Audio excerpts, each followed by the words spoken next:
मथुरा में आम आदमी पार्टी ने लगातार लिखित एवं व्यक्तिगत मुलाकातें करने के बावजूद भी शहीद आजम भगत सिंह की प्रतिमा पर माल्यार्पण करने के लिए मथुरा वृंदावन नगर निगम सीढ़ियों का निर्माण नहीं करा रही। महानगर अध्यक्ष प्रवीण भारद्वाज ने कहा कि वह युवाओं के लिए हमेशा क्रांतिकारी प्रेरणा के स्रोत रहेंगे। आज भी उनके विचार प्रासंगिक है।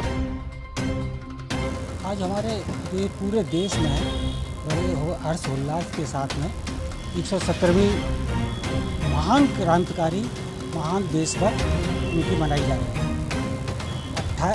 28 सितंबर 1907 को इनका जन्म हुआ। जिस समय इनका जन्म हुआ था उस समय उनके पिता और दो चाचा क्रूर शासक अंग्रेज उनके द्वारा जेल में थे। उनको प्रेरणा ही इस तरह से मिली कि वो बचपन में बच्चे खिलौने से खेलते हैं, लेकिन वो खिलौने से नहीं बल्कि बंदूक और इस तरह की उनके बचपन से ही उनकी उसमें था।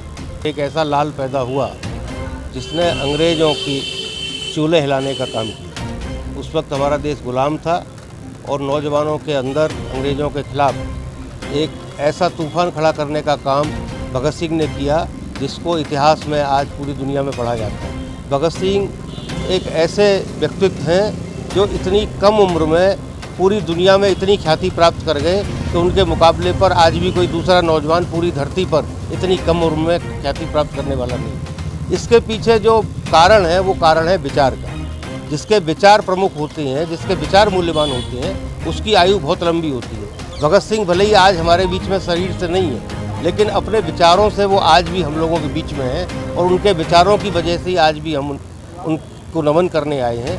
और उनके विचारों में जो कुछ भी है वो आज भी हम अपने भारतीय समाज के अंदर घटित होता देख रहे हैं। आज भी हम देख रहे हैं कि समाज के अंदर शोषण है। भगत सिंह चाहते थे कि मानव के द्वारा मानव का शोषण समाप्त होना चाहिए। इस धरती पर जो पूंजी का राज है वो पूंजी का राज समाप्त होकर के समाजवाद आना चाहिए।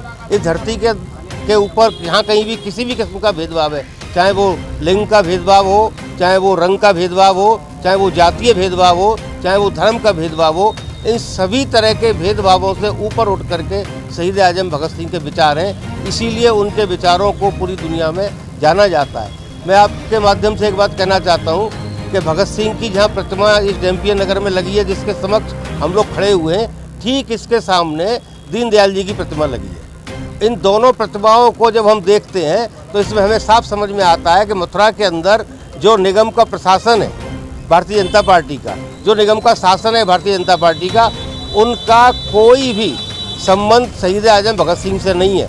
वो सिर्फ और सिर्फ इस मथुरा के अंदर केवल अपनी पसंद के दीनदयाल जी को हमेशा की तरह से आगे रखना चाहते हैं, आगे बढ़ाना चाहते हैं। हमारा दीनदयाल से कोई विरोध नहीं है। वो चाहे तो सोने की मूर्ति लगा दें, सोने की सीढ़ी लगा दें, लेकिन शहीद आजम भगत सिंह जिन्होंने अपनी कुर्बानी दी, जिन्होंने फांसी के फंदे को इस देश की आज़ादी के लिए अपने गले में लटका करके बड़े प्यार के साथ चूम लिया, जिन्होंने अपनी इतनी अल्प आयु में अपना पूरा शरीर, पूरा जीवन इस दुनिया को दे दिया, ऐसे भगत सिंह के प्रति भी इन कठोर लोगों के अंदर कुछ न कुछ भावना आनी चाहिए। हम पिछले 3 साल से नगर निगम से मांग कर रहे हैं कि शहीद आजम भगत सिंह की प्रतिमा पर उनको सम्मान देने के लिए मजबूत सीढ़ियों का निर्माण कराया जाए। इस महीने भी 3 सितंबर को हमने नगर आयुक्त को जाकर के व्यक्तिगत रूप से एक लिखित पत्र दिया और उन्होंने कहा कि हम इसको जल्दी दिखवाएंगे। हमारे साथ हमारे तिरंगा शाखा के प्रमुख हैं सुरेश कुमार सैनी जी, इन्होंने पत्र देने के बाद ये मेरे साथ में थे, फिर अधिकारियों से बात की। लगातार अधिकारी इसको टाल रहे हैं और ये कह रहे हैं इसका रीटेंडर करेंगे, इसका टेंडर नहीं हो रहा।